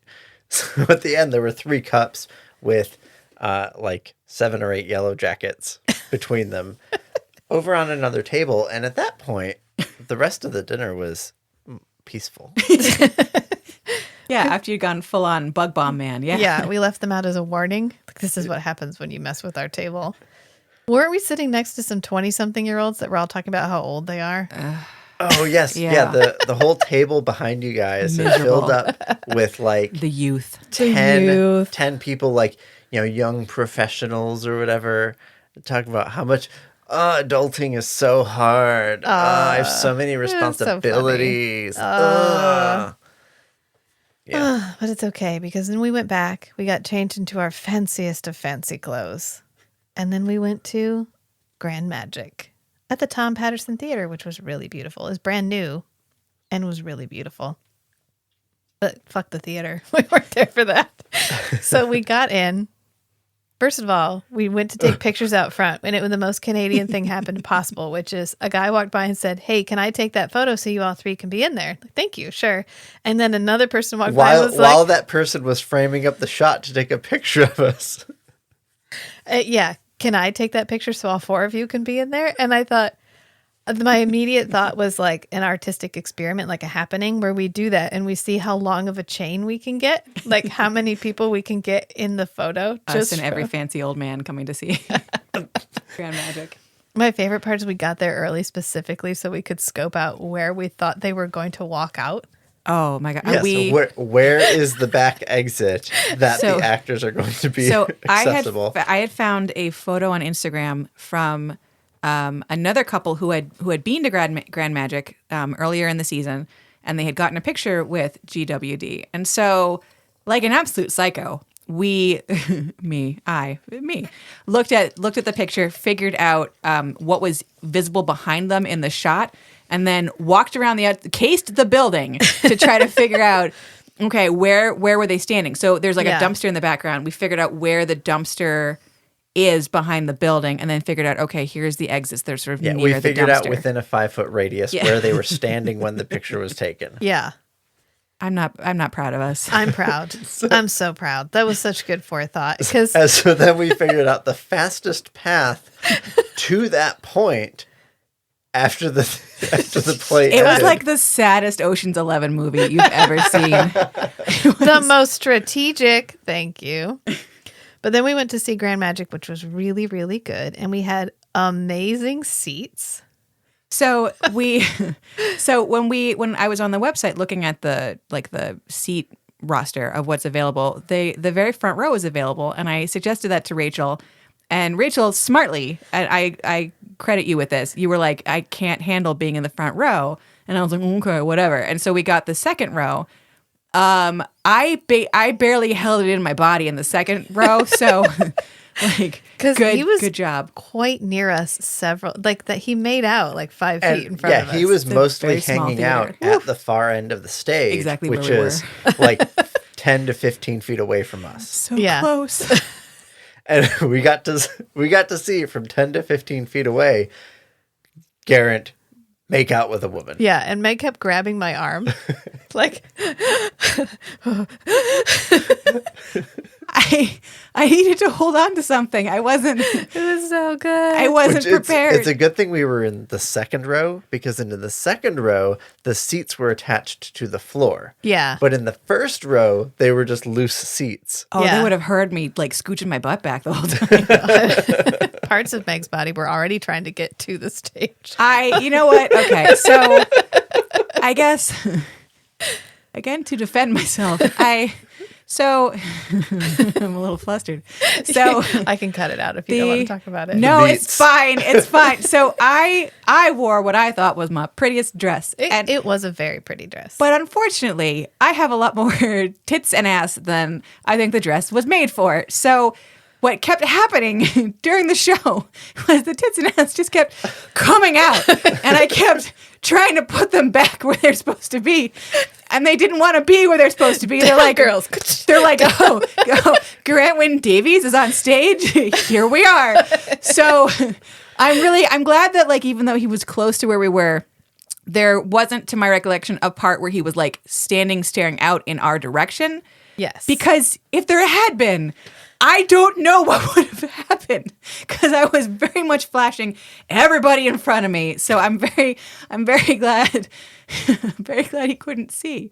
So yeah, I don't know that I would wear that dress the next. That was it. So it's a theme of the visit. I guess I would have worn less revealing clothing the entire trip to baseball and the theater. I would have covered up my shame a little more, because every time I looked down, I was just like, oh no. Back in there.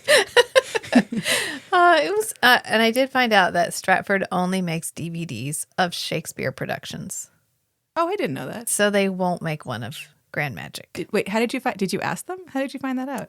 Because I mentioned in another podcast, I hope they make a DVD of Grand Magic. So somebody messaged me and said, "Oh, I've asked about Rocky Horror Picture Show to find out if they were ever going to release a DVD of that," and they told me no, they only release their Shakespeare productions. I wonder why. I mean, it's probably for rights. Licensing. Yeah, it's probably rights on the play, because you don't have to pay anybody to. Yeah, I guess that's Shakespeare. I guess that's true. I mean, it doesn't really hurt us much because GWD does so much Shakespeare that we'll get some more. With any luck, he'll be in Shakespeare next year when we put together the Splashing Part 2. Hi, Garrett, please. Come back, even though we said we're going to be there, I swear to God. But then we get to the very best part, which is we got through the whole play. We made it. And then we went around back to wait. We went around back. They said, Matt, go around with the posters to be signed to make sure we didn't miss him. I had brought my Comic-Con hard plastic poster tube because I was prepared. Not in clothing, but in spirit. Yeah. So we threw that in Matt's hands. And we basically threw him up the stairs and said, run as fast as you can. Because we thought that, I don't know, like I guess that all the actors would just immediately change clothing and run out of the building because they knew we were there. Some of them did. Yeah. Some of them came out pretty quick because the guy who played... Oh, Gordon S. Miller? Yeah, he was out pretty quick. That poor man. We're like, hi, it's nice to meet you. You did a great job. Have you seen Gare? Who did you play in the show again? He was the main guy. I feel this whole experience was just mortifying. Well, no, we were so focused. It's fine because we were focused. We'd been waiting the entire week to do this. Yeah. So we stood, there were two entrances that were like near each other in the back. So we were like freaky deaky going like back and forth between them. And then we realized that because it was the last night of the show, the cast was having their cast party. So we interrupted their cast party because we're bad people. I didn't realize when I bought tickets that it was the last night. I thought it was like any other night. And then slowly I realized it was their final night. So like, of course they're getting sloshed and having a good time. And we're just heavy breathing over by the stairs. Oh, so Gordon S. Miller, who plays the main, I guess he and Garrett, I can't call him Garrett, embarrasses me, that he and GWD were like the equal leads of the show. He came up pretty quickly. And he was like, hey, what are you guys here for? And I should have been like, hey, you were really great in this very weird way. You did a good job. Told him I don't remember anything. Okay, you told him, like, you did a great job. And you mentioned that you'd seen him in something previously. I had seen him, yeah. So, and you thought he did a great job, and you said thank you. And he asked if we'd seen his wife and child. And you were around, and we were like, no, we haven't seen anybody. Like, no, you mentioned... I was like, there was another child. Is that your child? Do you want that child? You mentioned you'd seen somebody up in the parking lot. Yeah. And so I think he went off looking for his family. Looking deeply concerned. And he was like, oh, who are you here for? And the last Canadian part of me, because there's very few left, but the last Canadian part of me, I try to be really polite with strangers. But for some reason, my whole brain and body were just jacked up. So he's like, who are you here for? And I should have been like, oh, Mr. Wynn Davies. Sir, the man. But instead, I'm like, oh, Gare. We're here for Gare. Like a fucking psycho. I'm so sorry. Well, that's when the other guy asked us. Oh, do you know them? Are you like his friends? Yeah, are you his friends? We're like, no. Just fans. We're just little weirdos from the internet. We're just little psychos. So Gordon S. Miller was there, and then I need to Stephen. I want to say his last name is Torkoff Jackson. Pause it to look up his name. Maybe, yes. So Gordon S. Miller was there. He's the main guy in this play. And then also Stephen Jackman Torkoff was there. And he has a smaller role in this play, but he plays Richard II, because that's another play that they're doing this season. So he comes out. So they're both like giant Stratford stars. And they're like, hey, who are you here for? And I'm like, Gare. And Stephen Jackman Torkoff, I just forgot his name. That's terrible. He's like, oh, you guys friends? And I'm like, no. Oh, are you his friends? We said just fans. Just fans. Yeah. And he's like, oh, like let me. He's just. Do you want me to go get him? And I panicked. I was like, no. Yeah, Meg was like, no. I literally, the only thing I remember is I said, I will barf. I am 35 years old. I am ostensibly an adult person. And he's like, oh, do you want to meet him? The guy that you came to meet? And I'm like, no, I'm going to barf. So they're like, no, and like, don't, maybe in a minute. And he's like, I said, just okay. Don't rush. I was like, don't rush. That's what I said. It was like, don't interrupt him. Like, we'll be here. It's fine. And yeah, so I finally, think we eventually said, yes, that would be nice, but don't rush. He was like, well, if he's not out in like so long, I'll mention it to him. And I'm like, okay. I mean, if you want to, it's fine. It's okay if you want to. And then this is so traumatic. I had seen it. I'd kind of been moving over to look in the door and I could see down the hallway. And so I saw him walking down the hallway with a glass in his hand. I know. Matt goes, oh, I see him. And Meg and I are like, no. Don't lie to us. It was as though he had said, the predator's coming. That's the level of panic. And I just need to say. But just that level of proximity was causing problems. Yes. This is not like, this is going to sound like a brush my shoulder off. I've met human beings before. I've met semi-famous people before. Kind of famous people, and I'm a shy person with strangers. It takes me a little bit to warm up, but I'm not normally a total head case. Do you know what I mean? Normally I'm like quiet. I'm not having a full-on existential crisis. And I can't explain to you why.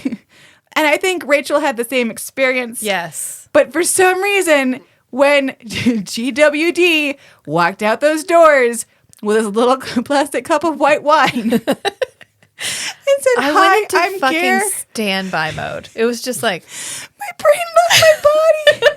So we watched Steven finish his pizza, his slice of pizza. We didn't creeper watch him. It just happened. Right. We noticed that he finished his pizza, and then he got up and he went inside. I didn't see anything. And so I said, oh, he went inside to get Gare. And just another round of panic. And then he comes out. And he goes, hi, I'm Gare. And it was just hold on. He came out the record door scratch. and he walked down to the bottom of the stairs. And we're probably 20 feet away on the other side of this concrete slab. And so I'm behind you guys and I'm pushing your backs. And I'm like, okay, go say hi. We were and like children about to back see against Santa. me. Like, no. It was literally like when you have a scared child about to meet So Santa then Claus. he saw one person make eye contact with him and two people. I don't know. I couldn't see what you looked like from the front, but deer in apparently headlights. it was enough for him to realize, oh, these are the people who I'm out here to meet. It was probably the poster tube. I think we might have done the little baby wave. You know? did. No, you did the Oh, no. because you were like, oh my God, did I just woohoo? Hi. I lost all control of my whole body. You did just the where you hold your hand up and you just curl the top. It was all I could do. I can't. I need to repeat this. I have met human beings before. So he came over and introduced I'm a lawyer. himself. I have met, that's a good point. I have met murderers before. I have met murderers and child molesters and actually dangerous people and been in small quarters with them. And I was totally fine. I have met very nice famous people and was generally fine. I made eye contact with Garrett Wynn Davies and I lost my fucking mind. And I don't. And then we had to, we asked him to sign these posters, which it was dark, and he walked off into the darkness with us. He was like, how about over here? And it was just He's like, oh, I know. We need a place There's a little table to sign these. Yeah. So we walked over there. We took the posters out. You missed the most mortifying part, which was when he came out and said, hi, I'm Garrett. And I said, I know. Why did I say that? So then Rachel and Meg were both just quiet. So I said, this is Rachel and this is Meg.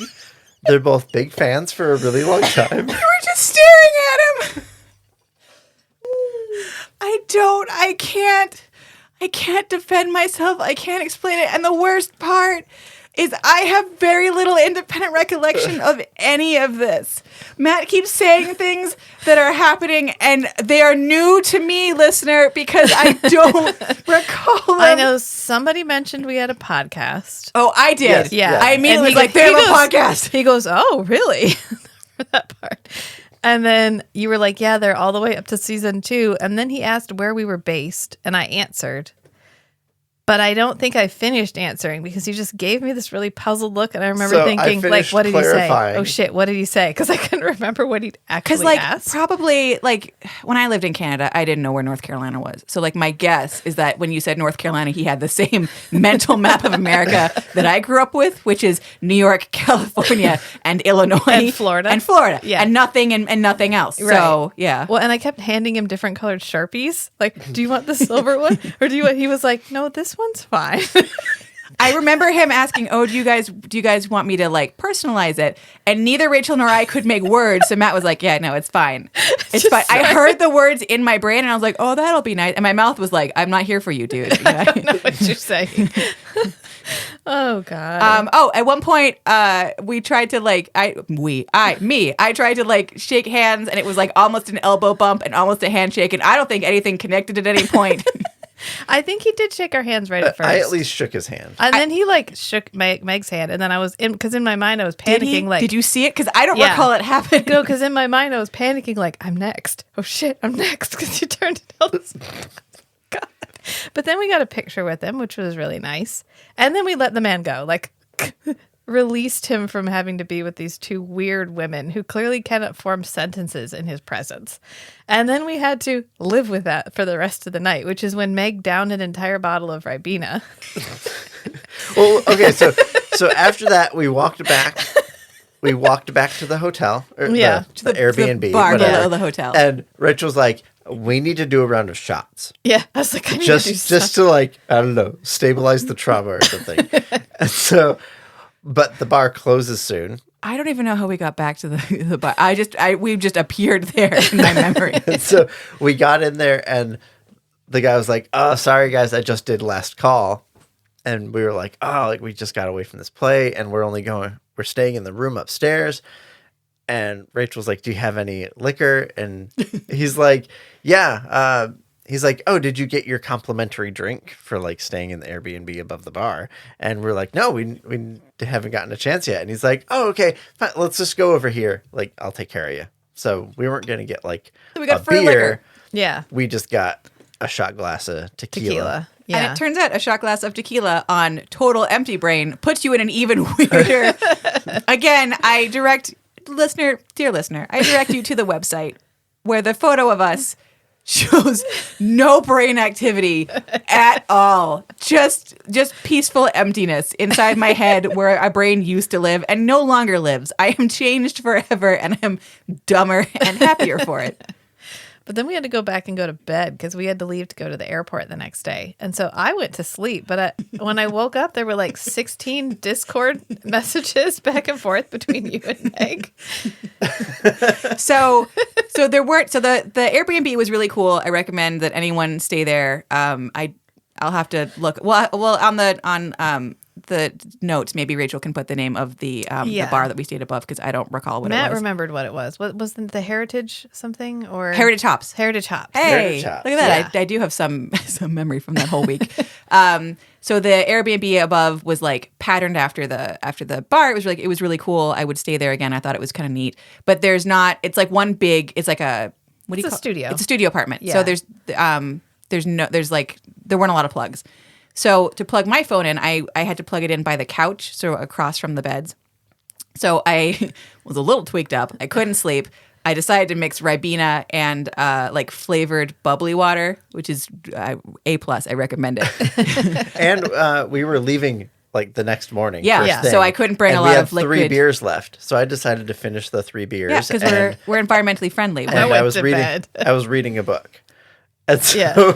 I sat there and read a book for a couple hours, and Meg was standing at the window. Because my cord wasn't long enough.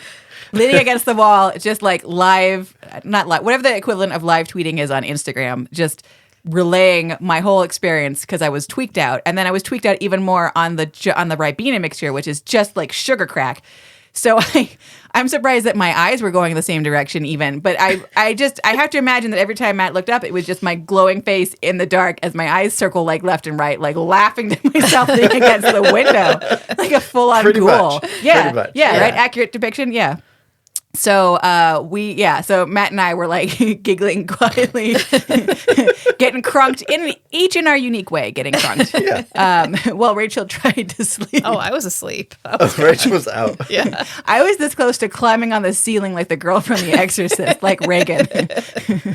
I was having a full-on out-of-body experience. I remember that. I don't remember meeting the man other than calling him by his first name and being mortified for the rest of my life. And saying, I know. And saying nothing except, the one thing I remember saying was like, oh, you guys filmed it right before I left Canada as a kid. So it reminds me of my childhood, like all the places that you go and the stuff that you see and like the clothing that you're wearing. Like that's home to me. Like that's my whole childhood in a show with like vampires and cops. And he was like, that's nice. And that's all I remember.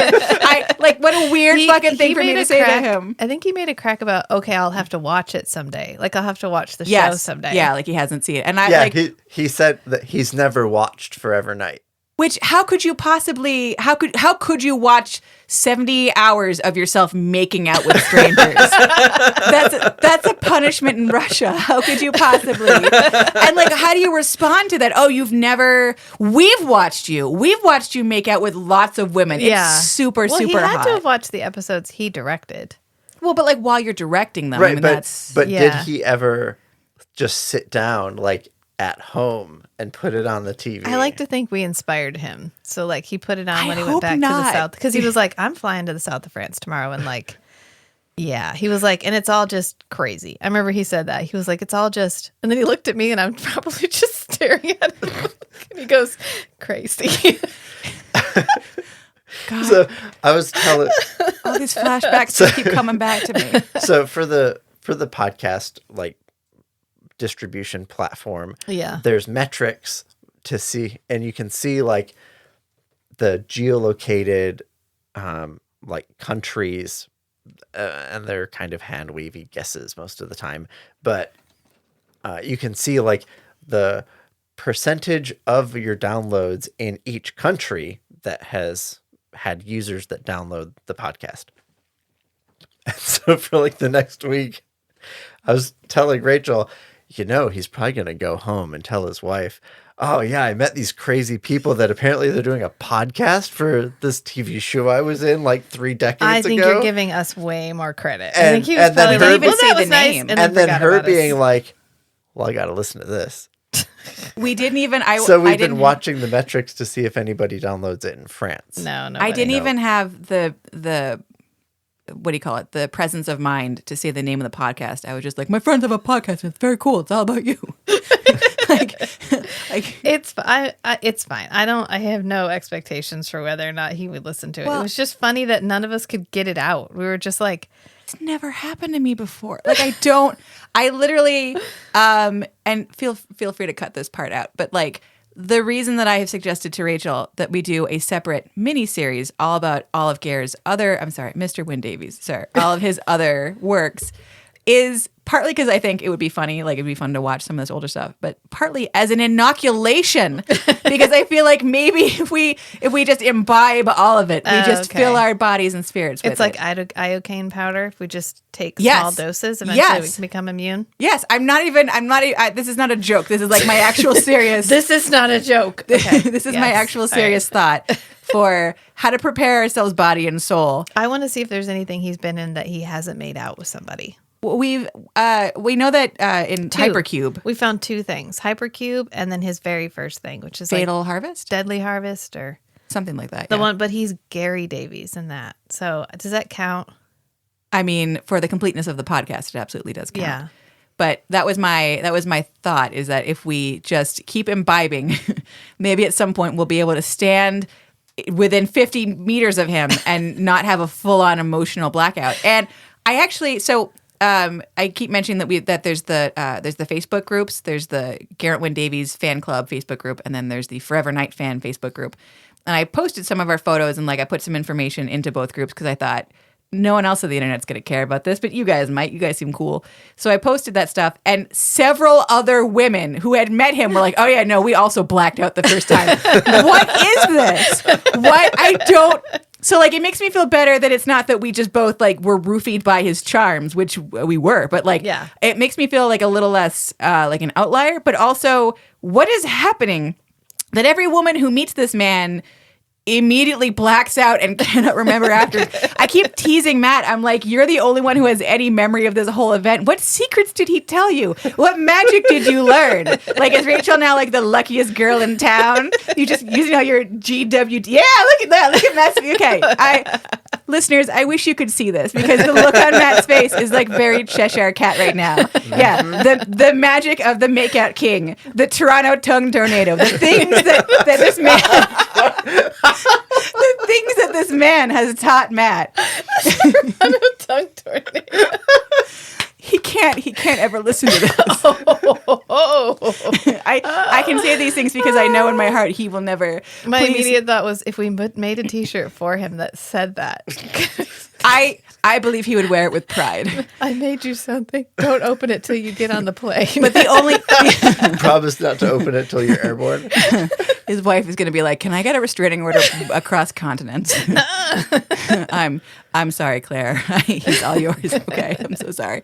So the only thing that is keeping me at all sane and not so mortified that I dig a hole in the ground and bury myself in it is that I think he had been having such a good time at the cast night party based on the fullness of the cup of white wine and the gentle wafting of the smell of white wine coming off of him that I don't think he recalls meeting us, and I hope not. I hope not, because it's just like, how do you, if that happens to every woman who meets you, maybe you're just used to that blackout happening and you keep pamphlets for the men, I guess, in your back pocket, but like aftercare. I would say his face was fairly flushed. So he was having a good time. It was his closing night. Like, good for him. Plus, like, what's he going to do tomorrow? He's going to be on a plane. You can be hungover on a plane. Yeah, I'm sure he's been hungover on a plane before. All the way to south of France. Yeah. Yeah. Well. Anyways, that's as much as I remember, and I'm so sorry that we don't remember more. And then we flew home the end. Like, we drove back and flew home. And then we just had to live with the fact that we were not in Stratford, we were not in Toronto, and we won't be until next year. But that's okay. But I'm definitely going to get a membership to the Stratford Festival because it was so amazing. I am kicking myself that I never went as a kid. Like, I'm really frustrated by it. It was only like it was no farther for me to go when we used to go to Michigan every summer than it would have been for you to go. Yeah. Yeah. Stratford's like less than 2 hours, maybe? It was 2 hours from where Rachel and I grew up in Michigan. And it was about an hour and a half, like hour and 40 minutes from Toronto, but I think that was mostly traffic. Well, and that's from us leaving right by the Sky Dome. So like literally the very, very, very heart of Toronto, like downtown Toronto. Right. After a Blue Jays game. Was the Blue Jays traffic. Yeah. So like really on a normal day, like you're not going to be driving out from the very heart during a game. Like it was not very far at all. Stratford seemed like a really cute little town. I'm sad that we didn't spend more time there. They're doing like a Gilmore Girls themed thing, right? They have the Stars Hollow in Stratford because they're like, we're like Stars Hollow, which is the town. I follow Stratford on Instagram now too. At Stratfest. It's so cute. I would definitely, I'm looking forward to going back and getting a chance to explore. I'm looking forward to going back and getting a chance to see some of the plays. I'm looking forward to going back and maybe talking to people like a human being with thoughts in my head. That seems like a neat change of pace. #goals. I think it's good. I think we're going to do good next time. You know what? We'll just bring more women and we'll put them in front of us. So they get the full brunt. They can absorb the shock. They get radiation. They get they absorb the shock, and then we actually get to continue to function. I think that'd be fine. Or bring Matt at least with a pen and some paper so he can write down what happens. We need to get him to film it next time so we can rewatch it. Oh God, no. I couldn't even make a handshake happen. I was like, hand, elbow, hand. Like it was, I have never lost. I'm surprised, honestly, that I didn't shit myself because I lost all control of all of my body. My hands, my mouth, my brain, my face. Like I've never... Look at those photos, Rachel. Just mortifying. Just absolutely mortifying. But we had a good. I think we had a good time. Yeah, we had a great time. So that was the story of our time in Toronto. You had as good of a time as Natalie had at the restaurant with Nick. Oh, God. Getting her neck meat caressed. Okay, We could have both had our neck meats caressed. we We would wouldn't remember. know. Yeah. Good thing I was there. yeah. No. The things that you know, Matthew. That's the worst part. Is I know. At least I could pass on some of the Here's what you happenings. did. Here's what he asked. Here's what you said in response. Yeah. Well, I know what you're willing to say is the problem. None of us will ever know the truth. I mean, it's I was listening to the podcast on the drive here because I only have one source of entertainment, and it's you two. But hashtag find the lie. So I was listening, and you were talking about like the fallibility of human memory, and I was like, yeah, correctamundo, buddy. But the things that you know and will never tell us, they drive me mad. So next time, I hope that we have some goals. recollection. Yeah. Yeah, we are planning to return next year, just as a wrap up for this. Eventually, if you follow me on the website, I'll put up a interest form for anybody else who might want to at least meet up when we get there. So I'll just put up a thing so you can get yourself added to a mailing list, so I can just send out information as I have it. I hesitate to call this anything organized. It would just be here's where we're going to be if anybody else wants to be there too. So I'll put that on the website. I'll probably announce it on Instagram, and I might share it in the Facebook group. It just depends on how ambitious I'm feeling. So if you want to just check back into the website periodically, that's probably the best thing to do. Or I don't know, join our Patreon. Join our patron. I mean, it's very cool. If you're obnoxious enough in there long enough, they will invite you to be on the podcast. That's how that works. Yes. So I don't know. It occurs to me that I plug Patreon every time, and then maybe my entire audience doesn't know what that is. But it's a website where you have the chance to support creators, and each creator sets up their own tiers. And so we have a $1 tier, we have a $5 tier, and then we have some higher tiers as well. But the $1 tier just gets you our undying gratitude. And it gets you content posts. Yeah, and any Patreon-only patron posts, exclusive posts. Like the watch-along tracks. The watch-along tracks for certain episodes. The cocktail Forever Night recipes. fan fiction.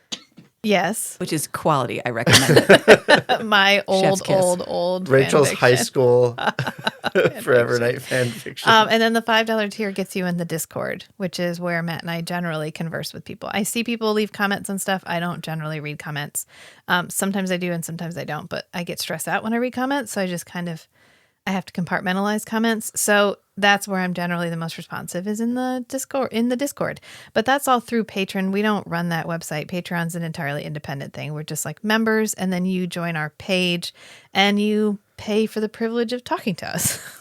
Sounds really strange, it's but there very you cool. go. And look, it works for sororities. So why not? Yeah. For the internet sorority. What's $1 a month? And to you, not that much, but just knowing that people are willing to pay $1 a month to be cool, you're doing a good job. Here's $1.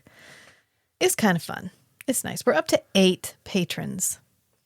I don't know. I feel like I'm bragging, but I mean, you're internet famous now. We got 8. So I guess we'll just leave it there until next time. Thank you, Meg, for coming and doing the director's cut of the. Thank you for having me and letting this internet weirdo into your life to take you across an international border. No, Mom was so worried. She was like, "Did you have a good time?" And I was like, "Yeah, we did. We had a really good time." She goes, "Okay, because sometimes when you go traveling with people that maybe," what she's trying to say is you met this woman on the internet and then you went off to another country with her. I also had, so my current and former coworkers in Elko were watching our Instagram posts to make sure that I still had both kidneys and was alive. So it was a leap of faith Mom, in a lot of ways. Fine. She already knows where I live. It's perfectly fine. So that's good for us. That feels like a good one. So until next time, friends. Bye. Bye.